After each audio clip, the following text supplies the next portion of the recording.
This is the I Read Comic Books podcast. I am your host, Brian Murray. Joining me this week, two fantastic human beings, Nick White. Hey. And Kait Lamphere. Hi. So I'm going to ask you the same question that Mike would normally ask you every week. How have you guys been? How have comic books been? Let's start with you, Nick.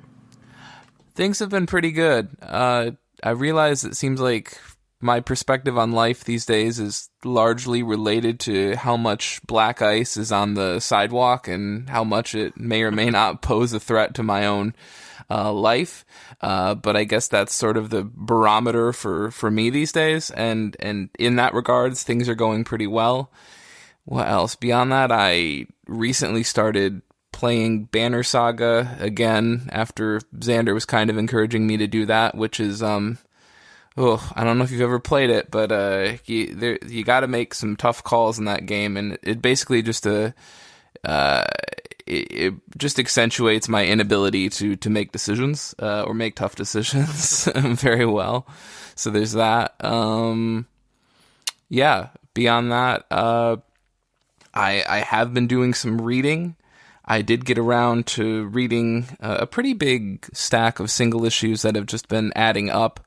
Especially because due to weather and timing and just some coordination issues, I haven't been able, I think just the same as with you two, I haven't been able to get out to my shop as much as I normally do.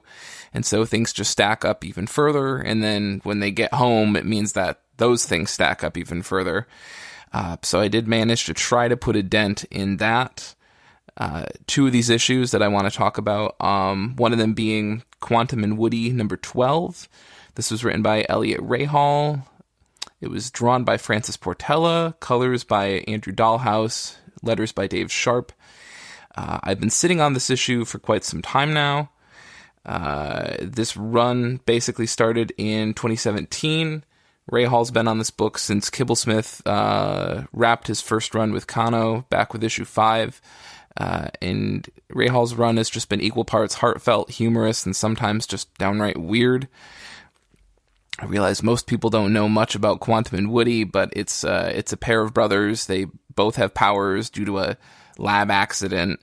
One of them basically shoots lasers, pew pew. The other one can do like force fields, and they have these special power dampener bracelets that have to be clanged together every 24 hours, or they both just evaporate, and they basically they demolecularize, I suppose.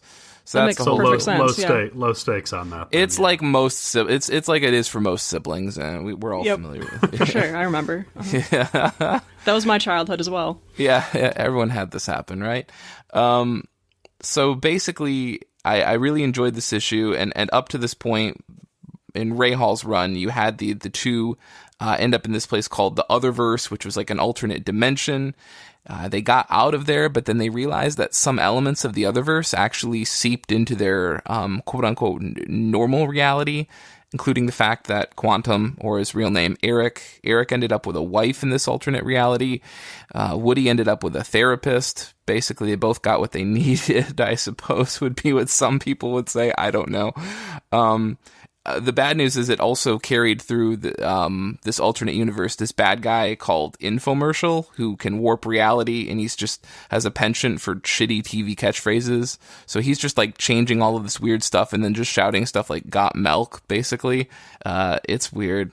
And this issue surrounds the fact that they find a way to trap Infomercial. Nick, that's spoilers. Look, it's a superhero comic book. It's gonna happen. They trap him, but then Gate, which is the global agency for threat excision, basically this government group, says like, you two are really irresponsible, and if we're trusting you with keeping Infomercial from coming back, we feel like you need a chaperone too. And Quantum and Woody are like, yeah, what does that mean? And Gate is like, yeah, what that means is we're pretty much going to put you in like a black site surveillance bunker for the rest of your lives because we can't take any chances because you two are just that bad. They're like, the only thing we're going to maybe let you do is let you have a tryout with Valiant's version of the Justice League, which is called Unity. And they're like, And then Exo, who's from Unity, shows up and he's like, yeah, so basically you're foisting them off on us, right? And Gate's like, yeah, that's basically what's happening. So it was interesting. It ends on a pretty crazy note. I'm really interested to see what happens with these characters in the future. I would definitely recommend Quantum and Woody to people who want to try some Valiant. That's relatively standalone, relatively a little bit more humorous than some of their books, but I read that. I also read Ninja K number 14. Again, common thread here. Also the final issue of a Valiant series I've been sitting on for a month or two. This is written by Christos Gage, penciled by Roberto De La Torre, colors by Jose Villarrubia. This was an interesting run because Gage found a way to come up with a fundamentally different tone and take on Colin King, aka Ninjak, than that of Matt Kint's 2+ year run that ended probably not that long before Gage's run. Gage managed to steep his issues in Valiant canon, some of which played off of storylines and events that dated several years back, including Harbinger Wars 2. He also sort of tried to delve into Ninjak's attempt to have some sort of a personal/private life. It was really interesting because I think a lot of people felt that they were just trying to cash in on Matt Kint's run and that it was just going to be sort of a, a cash grab. And it was actually a lot better than that. So, yeah. Cool. Well, as we all know, attempts to give a superhero some kind of normal life always go well. Yeah. So I'm sure we can count on no drama coming from that. What about you, Kate? What'd you read this week? Everything I've read lately has been pretty good. So either I've gotten lucky or comics are just exceptionally good right now. But I say that, and the comics that I've been reading have been out for at least a month because I'm still quite behind from when I moved. So I read Isola number 6, as well as a prologue that came free with the issue, which was pretty great. It also came with a sticker and like the signed book plate / illustration. I'm planning to put it on the wall in my new condo at some point. I guess the prologue did come in installments at the end of Motor Crush issues in 2017, but I felt like compiling the prologue and releasing it separately was a really good move because I'm still not entirely sure what's going on in Isola, even though I keep buying it because it's beautiful and I really do like the characters and the interactions. But this prologue really informed why Elwyn and Rook, the characters in the book, left the capital city before the opening of issue number 1. And it also included what their relationship was at that time, and I feel like that really filled in some gaps that I had. There's also this really great moment in issue number 6 where Rook locks eyes with this guard, and you're like, oh no, something bad is going to happen. And there's a panel where he's staring at her, and there's a panel where she's staring at him. And in the next panel, he pours himself a cup of coffee with his gigantic man hands. And it's very similar to the interaction that, Brian, you and I have pretty much every Sunday morning. Of me stumbling out and you just like silently pouring a cup of coffee. Yep. I also finally started on the Goodreads reading challenge for this year, and I read Fence Volume 1. We've talked about this on the show before, but I wanted to add that it really reminded me of The Drops of God, because there's basically a son trying to prove his skills because his dad was a huge success in this field. And in The Drops of God, that's wine, and in Fence, it's fencing. So this volume ended on a cliffhanger, so I guess I'm just going to have to read the next volume. Oh well. But it was good. I enjoyed it quite a bit. We definitely don't recommend mixing wine and fencing. Yeah, that's probably a bad idea. Similar comics, but very different activities. What'd you read? Well, like Kate, I've been picking up my giant stack of comics that I have been, not reading. I got Life is Strange numbers 3 and 4. That's Emma Viacelli on words and Claudia Lenardi on illustrations. From what I can tell, this is supposed to be the end of the first arc, and there's definitely a certain final tone to the last issue. I don't know if it's the ending I wanted, necessarily. I think that a lot of readers might be not unhappy with the ending, but perhaps unsatisfied. It sort of feels like it was a 4-issue miniseries that had to end at issue 4.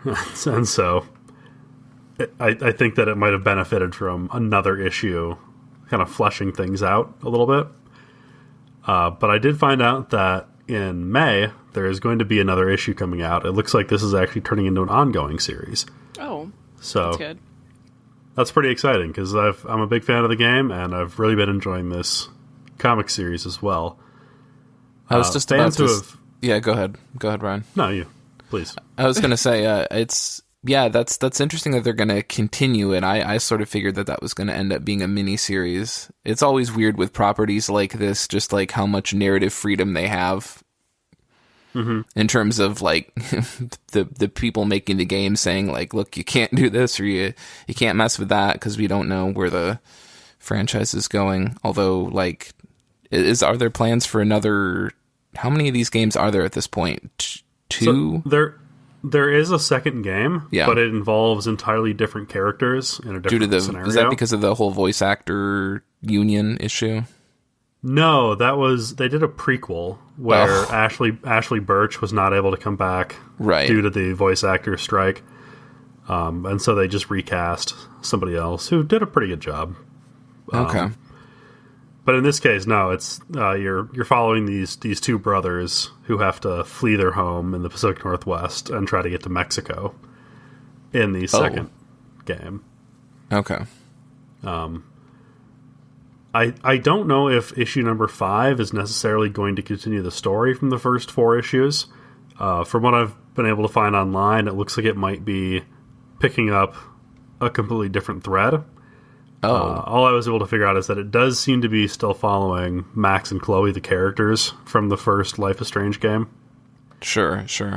And this game kind of the game and the comic play around with the idea of different timelines enough that they kind of have free reign to do whatever they want. And you can always just write it off as another timeline. Yeah. Anybody who's interested in this series and didn't pick up the single issues, I know the collection is coming out, I think, May 21st of this year. And that's from Titan, right? I think? Correct. Yep, that's a Titan book. Okay. I also caught up on Wicked and Divine, so I can finally go to our Discord group and look at those spoilers without ruining anything for myself. Definitely not what I expected. Of course, I gave up trying to predict that book a long time ago. I was going to say, like, Wictive is usually not juxtaposed with the phrase, totally saw that coming. Yeah. I don't read it, but I know that most people's take on issues is usually just abject horror or shock or needing a place to vent. Confusion. Yeah. So Brian, Brian, like, I'm just going to take a nice casual afternoon, put on some coffee and just read Wictive, Yeah, and be completely, like, emotionally fine at the end of it. So Brian, was that the last issue that you read? No, I think there's at least 2 more issues coming out. But you can definitely tell that things are coming to a head, which is a great pun if you've been reading Wictive. I'm behind, but I understand the pun. there are a lot of heads involved in this book. We don't have time for me to go into it. Detached or... Yeah, just okay. kind of independent heads. All right. So it's much in the line of the Yeah, Yeah, Yeah song. So that's heads will roll for those. Okay. Yeah. I was going to ask, because all I know is maps. I don't know any of those. That's most people. That's okay. True. Kate has never heard music before. This podcast just took a turn. Yeah. So everybody go ahead and @ Kate on Twitter and give her music to listen to. We don't want to handle the insurmountable task of explaining that all to her on our own. So we're putting that to you, Twitter and Discord and everyone else. How much music can there possibly be in the world? It should only take me a few hours to catch up. Yeah, that's true. That's true. I mean, there are only so many combinations, really, of eighth notes and half notes. They're gonna run out. So, yeah. Let's skip ahead. Let's go ahead and jump into what we're looking forward to. Comics this week come out on Wednesday, March 6th. Kate, let's start with you. What are you looking forward to? I am looking forward to Die number 4, which will surprise no one. We've talked about this a lot on the show. This is just a beautiful book. I'm completely blown away by every single issue, every single panel. I'm not that familiar with Stephanie Hans as the artist. I'm not that familiar with her work, and she is just phenomenal. This is written by Kieran Gillen, similar to Wictive. He also wrote Wictive. And I'm just looking forward to more, and I can't imagine a day when I will not continue to hope for more. Do we know when the first arc of this is wrapping? I assume it's got to be soon, right? I have no idea. It feels like it's just starting, so I can't fathom there being like a full arc anytime, like completed anytime soon. Oh, but, okay. Yeah, we'll see. I really have no idea where this story is going. It's great world building, but I can't pick up anything that it's predictable. I'm constantly surprised by everything. That it's moving towards some sort of break. Yeah. Right. Yeah.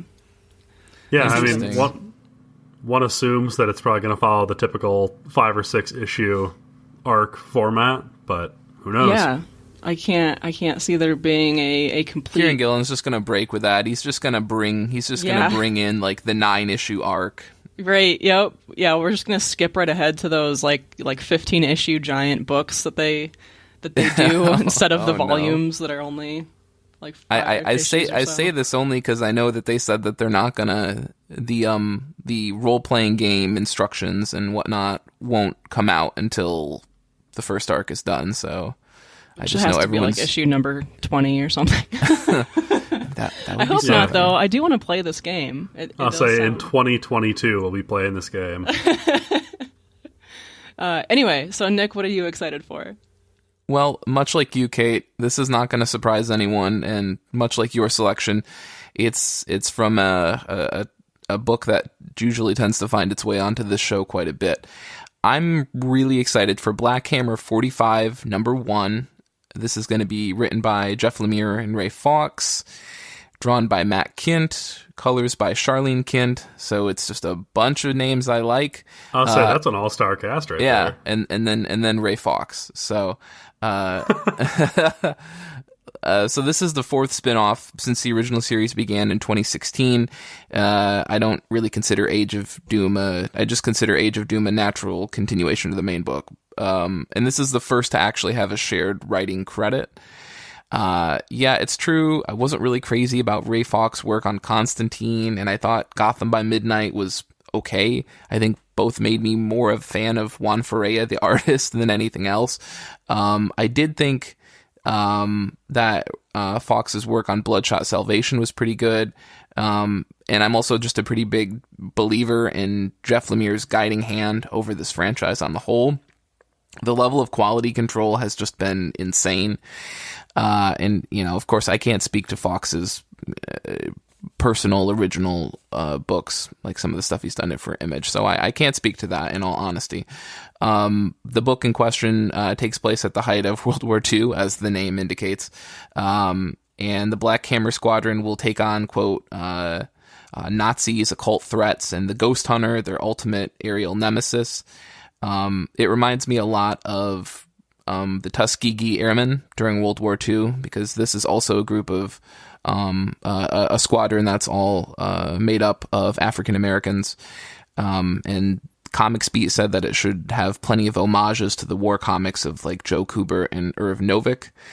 I'll admit that like this is not really an era or time in comics that I'm that familiar with or really well versed in at all, but it does give me like a really strong Challengers of the Unknown vibe from DC. So I'm interested to see what happens with Jeff Lemire pulling back just a little from that usual ironclad grip that he has had on this whole thing up until this point. So yeah, I don't know if it was Hellboy's influence or what, but whenever something is described as dealing with like World War II Nazi occultism stuff, Yeah. I'm immediately interested.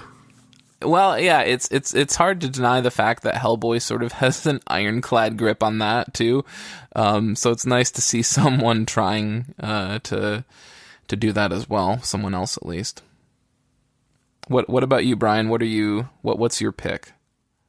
Well, this one is it's a new number 1 coming out from Marvel. Star Wars Vader Dark Visions number 1. This looks like it's going to be a 5-issue miniseries. Okay. This is brought to us by writer Dennis Hopeless and illustrator Paolo Villanelli. Okay. Villanelli, perhaps. Was this the one Wendig was on and then the whole kerfuffle happened? Possibly. Okay. I only know a little bit about what happened with the whole Wendig situation. Same. I just know that he was on a Vader book and then wasn't. I didn't know if that was this or not. Yeah, because Marvel didn't like him cussing on Twitter. Right, exactly. Yeah. The description I saw of this, I saw the quote, "There are some corners of the galaxy so dark and desperate that even Vader can be a knight in shining armor." To which I say, okay, how? Yeah, exactly. Talking a big game, Marvel. Yeah, like it's one of those things where he's definitely like a genocidal child murderer. So right. His CV is a little iffy. Yeah. It's bleak. The man has done many, many bad things, and I think that put that shit in Ariel, man. It'll do you some favors. I think he's a very compelling character, and I think that this could be a really good book. I'm always nervous about things that make these characters out to be like misunderstood good guy-ish figures. Right. When Star Wars, for better or worse, is a very black and white series or universe. There is no moral ambiguity in the original Star Wars. And I like Vader as this villain who is eventually redeemed, but whose villainy is villainous. Yeah, I mean, you can't have redemption if you don't have someone who is not actually a bad guy at one point. Marvel and Vader comics sort of have this, I feel like, this tricky relationship of, one, the need to have him around and up in the forefront, like, constantly, because he's such a strong design, powerful character, very popular, alongside the fact that it's like, what is there left to do? I mean, I've enjoyed Charles Soule's run, but when they were like, hey, do you want to figure out how Darth Vader got his lightsaber? And I'm like, I feel like we're kind of grasping at straws a little bit when it's like, this is the corner we've carved out. I still enjoyed it, but it was sort of, the initial premise was like, I feel like you think I'm going to like bite at this concept more than I am. Yeah, is it perhaps too much Vader too quickly? Yeah, exactly. Maybe we should let Vader take a breather. It is weird that there's not exactly a massive amount of Star Wars Marvel books out there, and Vader has already had 2 completely separate runs. Like, that's interesting. In addition to the Vader Down crossover arc. Yeah. And I assume he's been showing up as a villain in the Star Wars comics. I didn't pick those up from the beginning, and I'm the type where if I miss the first couple issues, I just never pick it up. For better or worse. Yeah.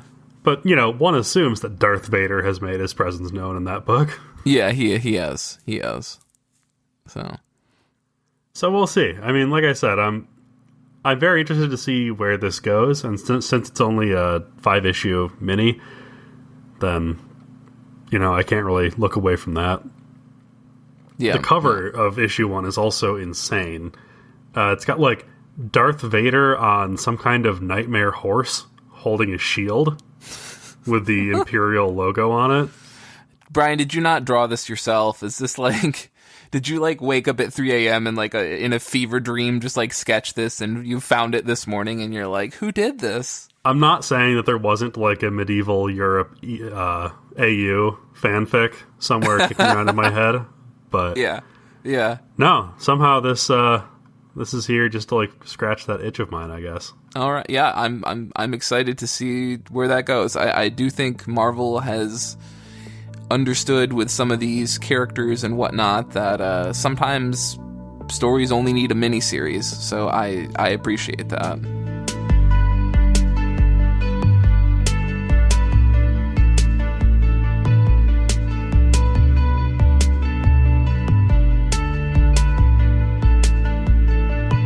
So this week, we are here to talk about digital platforms for enjoying comic books.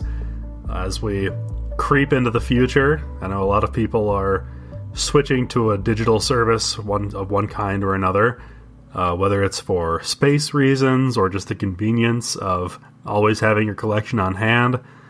There's plenty of reasons. So today we're just going to kind of sit down and talk about, what services we've used or what platforms we've enjoyed for reading comics. So I guess first question is, of the many that you guys have listed in our show notes here, do you have a favorite? I use Hoopla all the time, and it's free through my library. I mean, I pay taxes, but I don't have to pay extra for this service, which is one of the reasons that I love it. And Hoopla has a huge database. Basically, the way that this works is that libraries kind of pay to use the service, but they're accessing Hoopla's collection. So, like, the things that I can pick from are going to match the things that like Mike can pick from in New York, as far as I understand it. So it's not limited by what your library has purchased independently. And this is really great if you're looking for something that has been out for even just a little while, because with Boom Studios especially, I've noticed that Hoopla will even have the individual issues as well as whatever collected volumes have been out. So this is the first place that I go if I want to read something that has already been out for a little while. And I think probably close to 3/4 of the things that I look for on Hoopla are there. There are some limitations to this, though.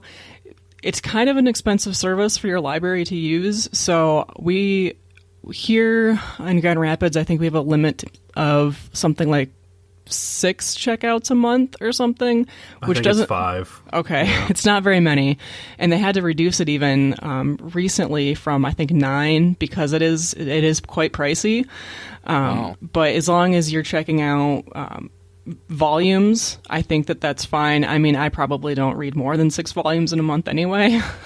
Didn't someone say on the show that that's exactly what you need to be careful about, because single issues and volumes count the same, so you need to get your mileage, basically. Right, yep. And I was zooming through the Lumberjanes like a couple of years ago, back when we had 9 checkouts a month, and I would read all of those in a night. So Good old you do days, kind of have to be careful. Yeah. House And I days. believe that there's also a limit of how many books can be checked out for the entire library system in a day.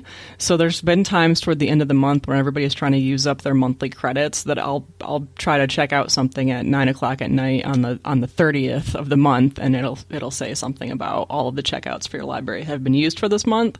So if it's toward the end of the month, you might want to get on there. Well, it's early in the morning. It's a daily limit, not a monthly limit. Okay. So it'll be like X number of people can check out X number of books in a given day.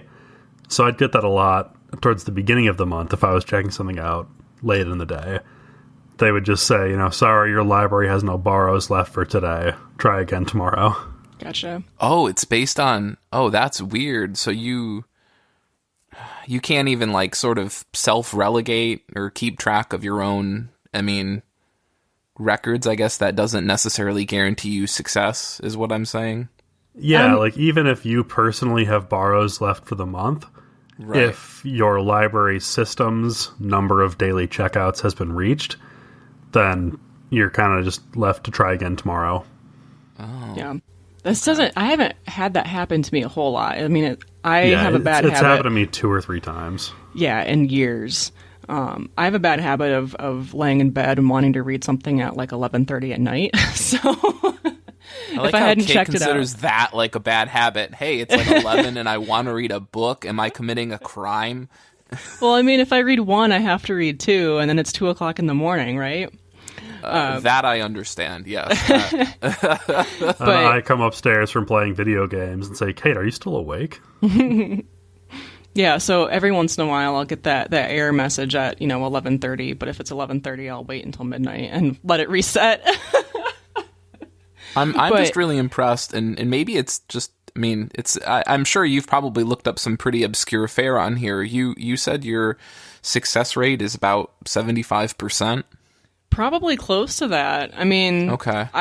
I also, well, I was going to say, because you were making it sound like this is a lot like Netflix, where you take your chances, or I mean, I guess when I say Netflix, I mean it in terms of like for example, my mom doesn't understand that, like, if she ever thinks of a movie or someone tells her about a movie, she's like, I'm going to go look it up on Netflix. And I have to go, oh, it doesn't kind of, I hate to break it to you, there. And she's like, but it has everything. I'm like, it's not the Library of Alexandria. Okay. There are limits. So. Right, yeah. So and that's I'm just impressed. You're saying 75. That's wow. That's of the things that I look for on there, because I know that some super obscure things probably aren't going to be on there, and I'll things I have to request over the Melcat system, and I know that they're like translated or really old or something. I don't even bother looking for that kind of thing on Hoopla. But if it's, especially if it's from Boom, they have everything from Boom. I think that Marvel kind of reduced its collection that's available on there because they have their own system. I think that Fantagraphics has a lot that's on there. They also have a ton of like movies and ebooks and TV shows and music. So their database is very large, and most libraries have this system at this point, at least in the U.S. So, with the caveat that your X number of borrows per month is for everything, not just for comics. Sure. So if you check out a movie, that's one of your 5 or 6 per month. It sounds like you have to make hard, tough choices. It sounds like I'm out. This sounds terrible. Do I want to watch this movie, or do I need to read this comic? But who knows what I'm going to be wanting to look at in 2 months or 2 weeks. Okay, interesting. Yeah, this is just a really great way to save some money and then not have to like leave your house to read some comic that came out 2 months ago because it's probably on here. Okay. I mean, this is a dumb question, but much like Netflix, I assume this is not a database that only gets bigger and bigger. It is one that adds and subtracts items. I haven't, other than when Marvel opened up its own system, I haven't noticed that their system necessarily subtracts things. I have noticed. I mean, I guess maybe you wouldn't, unless like you. I mean, I'm only thinking of the scenario where it's like you want to read a book, you're out of borrows, you say, okay, I'll just read it another time, and you remember like a month later, and all of a sudden it's not there anymore. I don't know. Yeah, I don't think there would be necessarily be that big of a turnaround. Maybe they remove things that are years and years old, but from what I can tell, they have a pretty long contract with some, at least the publishers that I tend to read. Okay. Regarding their titles. How do you feel about their interface, like their app or their website? Are those, you think those are pretty easy to use, or? I mean, I've gotten so used to it that it's pretty much my standard now. It's basically a side swipe system. It does download. If you're using the app from your phone or a tablet, it does download the comic onto your device. At least it does for me. I have noticed that if you try to read something on a desktop, it won't download. You don't even have the option, and I think that that's probably to avoid piracy as much as possible, I'm guessing. Yeah. So it does take up some space on I have it downloaded to a micro SD card on my tablet. So that takes a little bit of time, and you kind of have to plan for that. Like if you're going to go on a road trip or something, you've got to download things first. So that's a little bit frustrating, but I haven't run into that very often. I mean, now that I know that that's a requirement, I just plan ahead a little bit, and sometimes I'll download way more than I need to in preparation. But I like you do keep these for what, 3 weeks? Yeah, it does. So. It will automatically check out as long as your device is connected to the internet. But I think that there is a renewal option and a renewal button if you open up the book page from your device once you've checked it out. So this is, I mean, it's just once you have the comic downloaded, it's just, side swipe. It loads pretty quickly on my device at least, and you can, if you just tap on the screen, it'll pull up and tell you what page you're on, and it'll show you like a graph of how, or a progress bar of how far you are along in the comic. Yeah, you can actually use that bar to slide through the book, too. Yeah. If you want to, like, go back to a certain area at the beginning. Yeah, and it loads pretty quick. Yeah, and it saves you from having to, like, swipe your way back through all those pages. I also use Cloud Library's system a little bit. There's not... Cloud Library or Overdrive is probably the main checkout digital system that your library uses. And I finally tested it to see how similar it was to Hoopla. And it seems to be quite a bit slower, but it does... it expands your selection if you're trying to read through library primarily. It did. It didn't have nearly the same selection though, because this is a system where your library has to own the rights to carry that file. It's definitely more of a system that's meant for ebooks and audiobooks that also happens to have some comics. Yeah. Yep. And it was really slow to load. But it did. It also downloaded to my device. I also checked out Shonen Jump because Mike and Renee have both talked about this system before, and I've never checked it out before, but it has a ton of manga, which I do have an interest in. So I finally got on their website and I downloaded the app to check that out. And it looks like even without an account, I was able to access the first 3 chapters of the books that I looked at. I didn't look at everything. And then as well as the most recent 3 chapters. So I read Food Wars Chapter 1 this way as research for this, which was a strange book. That's the one where, like, stuff tastes so good that it knocks the clothes off people, right? Yep. Yeah, that happened pretty immediately. And oh, gosh. Yeah, I'm not sure if I'm going to keep reading this. It's very strange in a way that didn't interest me so much. But anyway, so as the program works, as it turns out, if you have to read a book by turning the pages left instead of right, you also have to progress through the file left instead of right, which I tried to do incorrectly about 5 times before it occurred to me that you had to go the other direction, which makes perfect sense. I was just there trying to swipe the wrong way for like a minute. I didn't notice any search options in this app, but that might be because I didn't have an account and I maybe I wasn't paying for it. Maybe that's a paid function. So like no way to look for a given book. You had to like browse for it. Not that I could find. I mean, I only tested this enough to see how the reader was. I didn't necessarily play around a whole lot. I mean, they've got to... I imagine that they have to have one. I just couldn't find it. So it's very cheap. I looked at how much a subscription to this... It's kind of an online magazine, I think. Or it used to be in magazine form. Ask Renee. I'm not... Renee's talked about this before. But anyway, it's $25 a year for a subscription to access all of the ongoing books through the system that Shonen produces, as well as an archive of at least 10,000 chapters. So that's what makes me think there has to be a search function, is because how would you find right something from 10 years ago if it didn't have a search function? Anyway, so there's also a 7-day free trial if you were considering making a paid account, and there's a limit of 100 chapters a day. And let me tell you, that's not a limit. I would never be able to read 100 chapters of a manga in a day.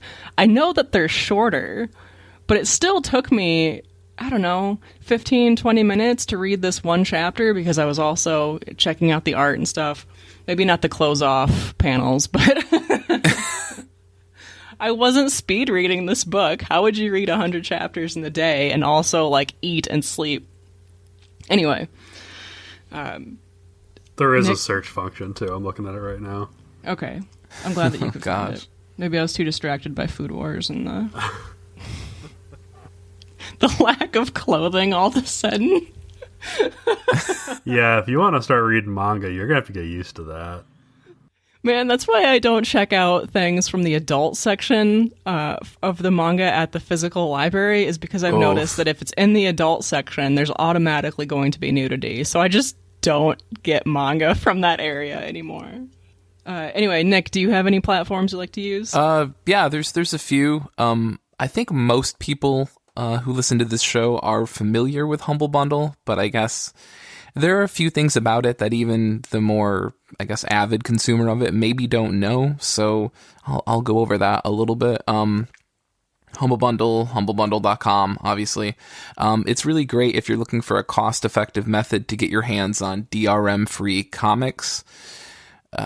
As we've sort of hinted at already, for those unaware, DRM-free means that you can't just literally download the files and put them in whatever PDF reader you want without any restrictions. If there's DRM, they might require you to use a proprietary app or something like that in order to read it, to deal with or to cut down on any form of piracy. So the issue with Humble Bundle, much like it sounds like the issue with Hoopla is a little bit, is that it's not completely on demand. Like if you're looking for something specific, there's not a 100% guarantee that you're going to be able to get it. The bundles sort of, they can coincide with either like the return of a series or the relaunch of a franchise or a book's adaptation to the big or smaller screen.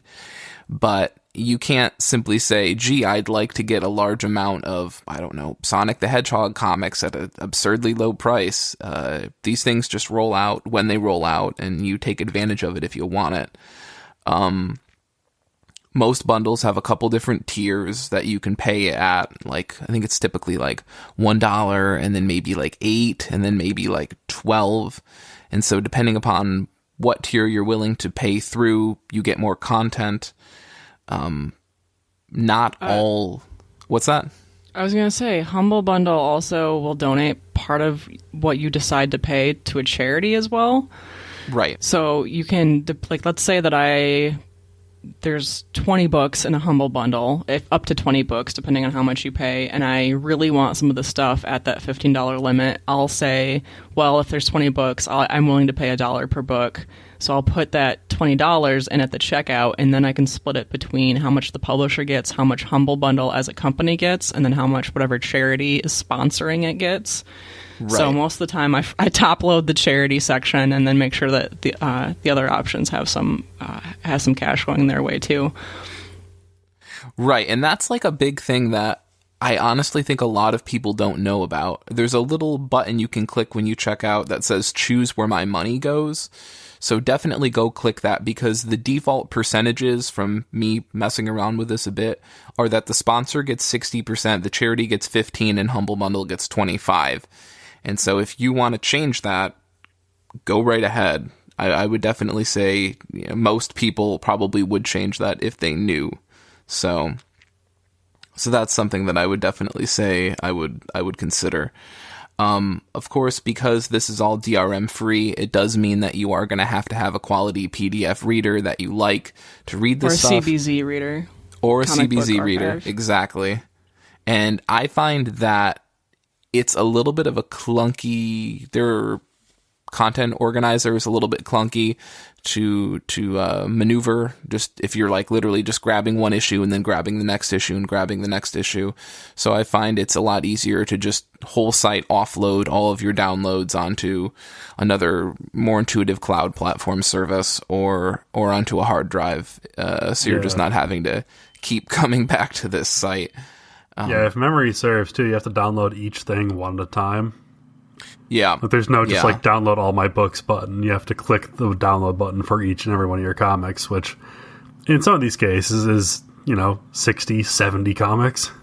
There are some other interesting things about it. I think some people, if you're indecisive and you're like, well, I want to pay for tier 2, but I'm unsure about tier 3, you can totally come back while the Humble Bundle is going on, which all bundles tend to last for 2 weeks.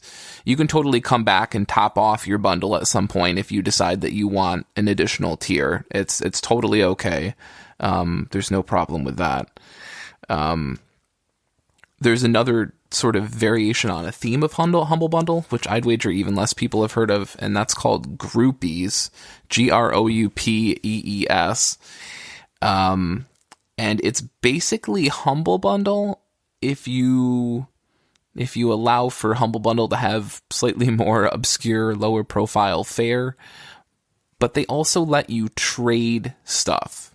So if you say you got like a massive, I don't know, Image Comics bundle, and you're just not a fan of Spawn, I suppose, what you can do at that point is you can take the Spawn issues and you can go to their marketplace or what do they call it? I think they call it their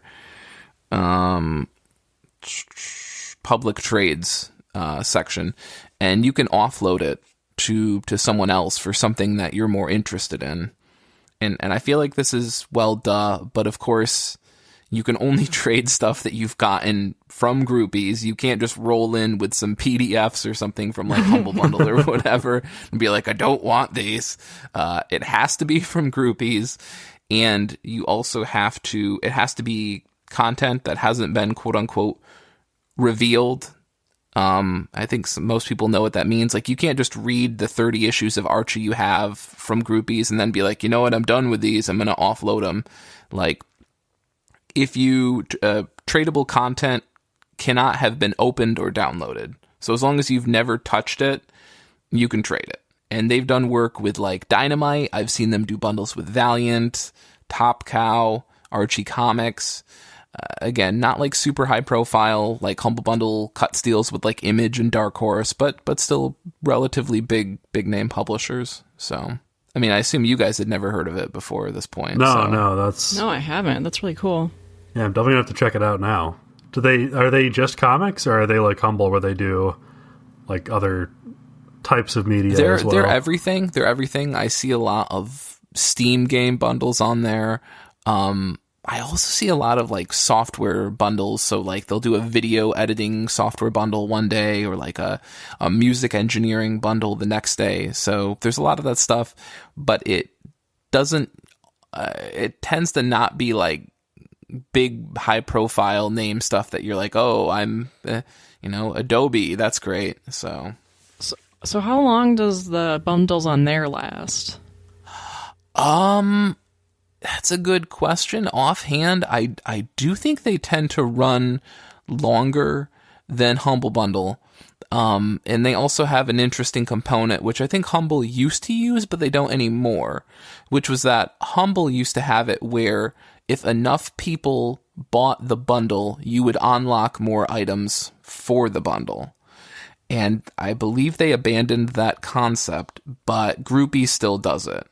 So the more people who get in on a bundle, the more everybody gets rewarded. I do remember that. That was nice.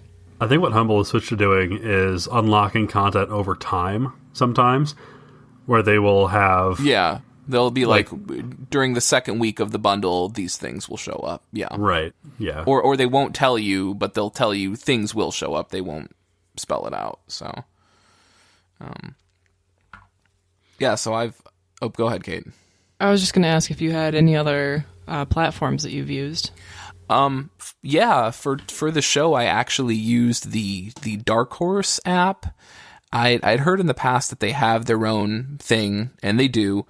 Their app hasn't been updated in like 2 years, I believe, which was already kind of like, that's like a right out of the gate time to be like a little scared. It's not the slickest thing ever. I downloaded a free Hellboy sampler just to give it a whirl. It does have a guided view component. It does feel very basic. It sort of feels like a stripped down version of guided view. At some points, it's like in desperate need of like a zoom in, or it needs to continue panning at the same level of zoom, but it just goes ahead after a panel and just arbitrarily pans out. And some readers will have to cope with a pixelated image that takes a second or two to come into focus. I think I have seen this on occasion with comiXology as well. The problem is with the Dark Horse app, I've occasionally had these like pixelated images not come into focus, and instead they just lock. Like they lock into place there, and I have to reboot the book in order to get it to adjust. So that was kind of not cool. That being said, the app and their website do offer up some fantastic package deals called mega bundles, and they pretty much rival deals I've seen anywhere else. They're really, really good. It's just a question of whether or not you want your digital collection scattered across another provider that utilizes DRM or requires a proprietary app. And I think this is really like the big thing for me, and sort of the thing that comiXology really just lords over us with, is the fact that if you want to be able to get whatever content you want, when you want it, on demand from umpteen billion publishers, and you want it all in one place, like, that's what comiXology does really, really well. Otherwise, it's like, hey, you better go download all your content from Groupees and download all your content from Humble Bundle. And if you want to use Dark Horse, you got to open up their app. And if you want to use Valiant, you got to open up their app. And I mean, maybe that doesn't bother some people. For me, it is a little irksome.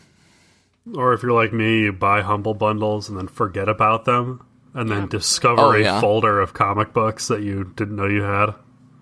Yeah, sometimes I like to go into my Humble Bundle library and just have, like, look at this photograph plays. I just leaf through pages and pages of things where I'm like, I remember that. I thought that was going to be something I was going to look at. Yeah, I've taken to checking Humble Bundle before I even check Hoopla to see if I already own something that I forgot about. Oh, God, that always terrifies me. Yeah, like, it's like, oh, God, do I have this? Man, first world problems. Right, exactly. Can't believe I used one of my free library borrows on something that I already own.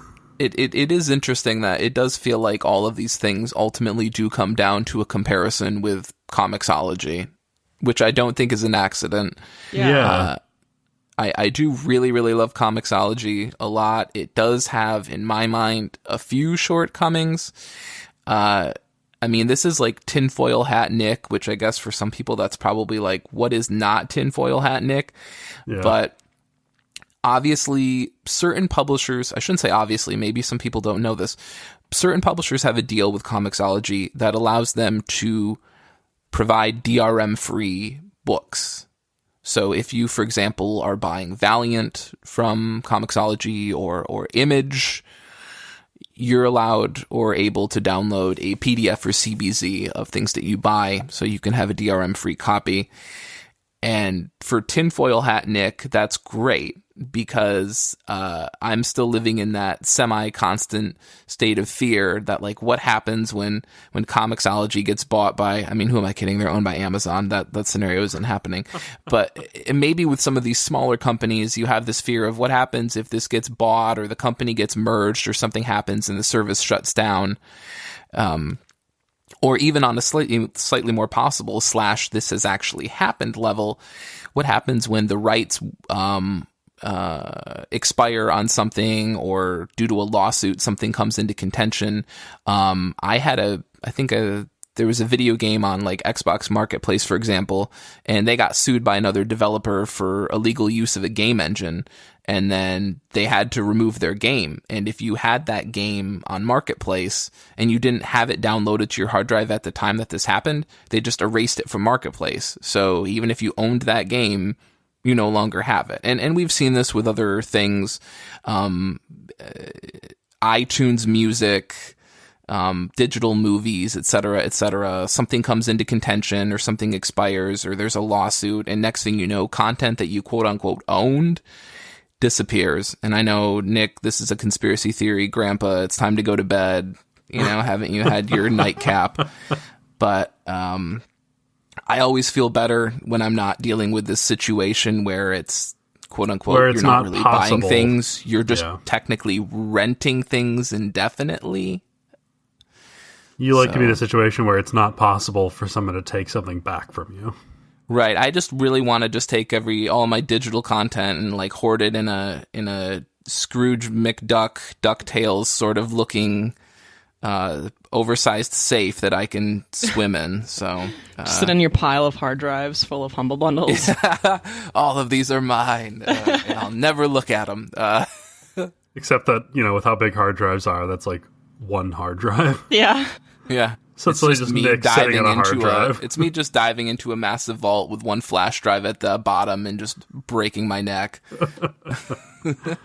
It's how he would have wanted to go. So that's always like probably one of my few issues with like something like comiXology is just that anxiety of like, I own this, but I don't own this. But beyond that, I do really love guided view, and I do love the fact that with guided view, if it's a book that just doesn't seem to be lending itself to guided view, you can pull it out of guided view, which is great when needed. Yeah, and if you're not familiar with comiXology, it's comiXology.com. It's owned by Amazon, and you can go in there and you can buy the individual issues or volumes. They run a lot of sales, so you could keep an eye on the sales if you're looking for something in particular. But the unlimited service, where you have access to everything, is only $5.99 a month, and that's a really good deal if you are going to otherwise spend a lot of money on the individual things that you could buy. Right, and also grants access to their exclusives, too. Yep. The stuff that they're publishing in-house, yeah. Didn't Heathen start that way? I don't think so. Okay, well, some really good things come out of there, I've heard. Yeah, well, I mean, that Delver book that everyone's been talking about just rolled out of that service. That the one, Brian, weren't you talking about that? Yeah, I forgot to bring it up on the episode that I was on after I read it, but it's definitely a good read. Brian, can you talk a little bit about Marvel Unlimited? Oh yeah, I subscribed to that. A couple of years ago now. So I can't really speak to its current state, but when I was using it, I used it primarily for their $10 a month or whatever it was subscription service where you could go back and read their backlog. The platform itself was fine. I mean, it's kind of like Hoopla, where, you know, it served the purpose of allowing me to read this comic book. It had a kind of guided view that's really more just like skipping from panel to panel, which works well until you get, you know, things that require curating. Yeah. Right. So you'll get a thing where somebody is like, a character is standing in front of a bunch of panels or something for a big splash. And in this case, you would just see like bits and pieces of that character in each page. And it wouldn't do the zoom out thing that comiXology does, where in those cases, it'll like zoom out and show you the full thing. And then as you swipe through, it'll bring you back in and show you the guided view of each panel to make sure that you can actually read what you're looking at. But, you know, as somebody who does most of their reading on an iPhone, it was definitely... Brian, no. Definitely had to be zoomed in. Do you guys like guided view? Oof. I think with the right books, it works. Like, depending upon sort of the panel layouts and organization of things, I think it works a lot of times. I would say 75% of the time I'm using guided view, regardless of what device I'm on, except for computer, obviously, where I'm just scrolling. That is one thing I do absolutely love about comiXology. I feel like this is just comiXology gush session.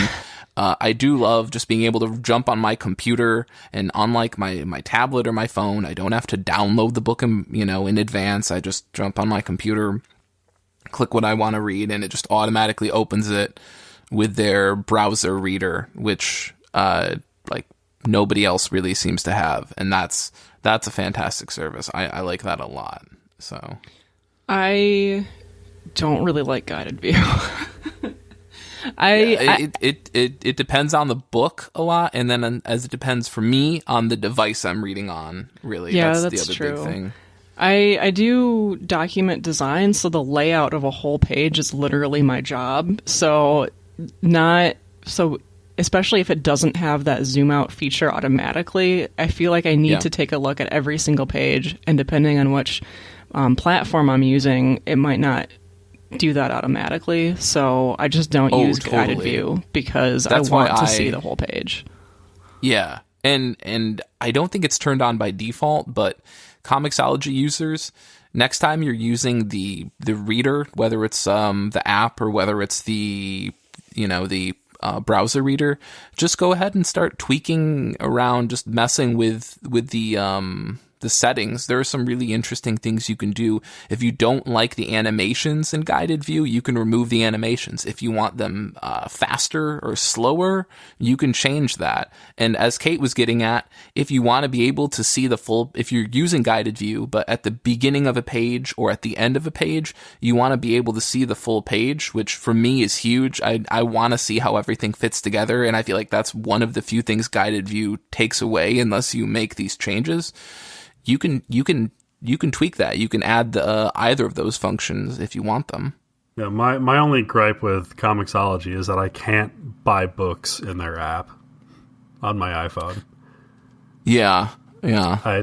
I'm sure that there's a reason why, because I refuse to accept that they just went, this is hard, we just won't do it. Like, there must be some reason. I have no idea what it could be. But from a consumer perspective, it's super annoying to be sitting there on my phone and be like, I want to read this comic. Okay, well, let me switch over to Safari and pull up this website and try to navigate through here and buy this book that I already found. See, Brian, that's perfect for me because I need as many roadblocks between me and my wallet as possible. So if you can make me go find my computer and dig out my, I deliberately leave my, none of that shit signed in, so I have to dig out my credit card and all of that. Like, if you can at least throw up 5 or 6 barriers, maybe the transaction won't happen. So maybe you can save Nick from himself. Exactly. But yeah, comiXology sales are fantastic. If that's something that somehow someone listening to the show has never heard anyone ever talk about before. So, in which case, welcome. I hope you enjoyed your first issue. Yeah. It's nice to see you've decided this was a good starting point for you. Cool. Well, any closing thoughts on any of these digital platforms? Anything else that we missed that you want to get to? I just wanted to say that I remember having the distinct thought maybe 5 to 10 years ago that I wish that there was a better way to read comics on the internet, and now there are so many options. Well, in that regard, are there any like PDF readers that you guys sort of strongly advocate for? Because obviously we've talked a lot about the importance of DRM-free books, for some of us, I guess, at least. And obviously, within that, we kept saying, you're going to need a PDF reader. Is there something you recommend? The only thing that I've used, other than just the Adobe Reader app, which was, left something to be desired, was the Astonishing Comic Reader. Unfortunately, it's not in any app store. You have to go to their website to download it. And I don't think that there's an iOS version yet. But for my Android and the online version and Windows, it's really great. It can read CBZ and PDFs, and I think I've read just JPEGs with it before. I'm not sure, but it's free unless you want to pay like the $250 to sync it up to your OneDrive or Google Drive or Dropbox or whatever else cloud storage, and then you can separate everything into libraries or collections, which is a manual thing that you have to do. So that's kind of frustrating. But once you've done that, everything is smooth and easy to read and has a really great reading feature. Okay. Yeah, totally. For me, it would probably be on PC. I really like Sumatra. The one big problem with that is that it's really only on PC, I think, right now. And that's Sumatra, and that's a super, super stripped down PDF reader just built for speed. Like all of the stupid functionality that you're going to get with Adobe or any of the other ones where it tries to be a fucking Swiss Army knife. You're a PDF reader, okay? Like, that's it.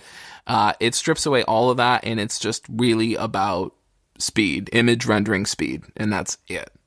So that's one I like a lot. And then, of course, on my Amazon tablet, what else am I going to have on that thing but Adobe? So that's just how that game rolls, I suppose. Your options there are Adobe or go fuck yourself. Your options there are Adobe and then someone's like 11th grade computer science project. that has like a 2.5 stars and has been ranked by 4 people. Yeah, that's basically it. So cool. Well, I hope everybody enjoyed this episode. You could go ahead and follow us on Twitter if you're so inclined. You can find Kate at Kate Elfier. You can find Nick at Death Star Plans. I'm at Brian Head. You can also follow your usual host Mike at Mike Rappin, and the show at IRCB Podcast, where we share comic news, art, sass, and more. You can find us on Goodreads at goodreads.com. We have weekly threads, a really very large community that is wonderful and active, and we just started our March book of the month reading group book. That's Star Wars Vader, and that discussion is already going. It's only the 3rd of the month, and so far it's fantastic. You can also find us at ircbpodcast.com, where we have a pronunciation guide and merchandise. We would also encourage you to go ahead and rate and subscribe the show, whether that's on Stitcher, whether that's on iTunes, or whether that's on another service that's not immediately coming to mind. Tell your friends, share the show, and if you haven't rated, why not? It helps us out a ton. I'm freaking serious. I'm not just saying that because Mike told me to say that and then put some exclamation points at the end. It's a big deal. Beyond that, email the show with comments, questions, jokes, whatever. That would be at ircb@destroythecybe.org. We would also love it if you would subscribe to our Patreon. That's patreon.com/IRCB podcast. We have exclusive audio, we have exclusive articles, we have early access to top of my pile posts on top of other things. And the big thing that's really been a huge selling point for people getting on board with Patreon right now is that if you get on board right now, you will get to join our exclusive channel on Discord. Things have been really heating up over there, lots of fun discussions, and if you want to get in on that, subscribe to our Patreon. Infinity Shred is the best band in the entire universe. They do all the music for our show. Xander is a wizard who's powered by hugs and confetti. He is our editor. Thank you, Nick and Kate, for joining us. Thank you, audience, for listening. Thank you, Mike, for, just all that good stuff you do. And until next time, comics are great, and so are you.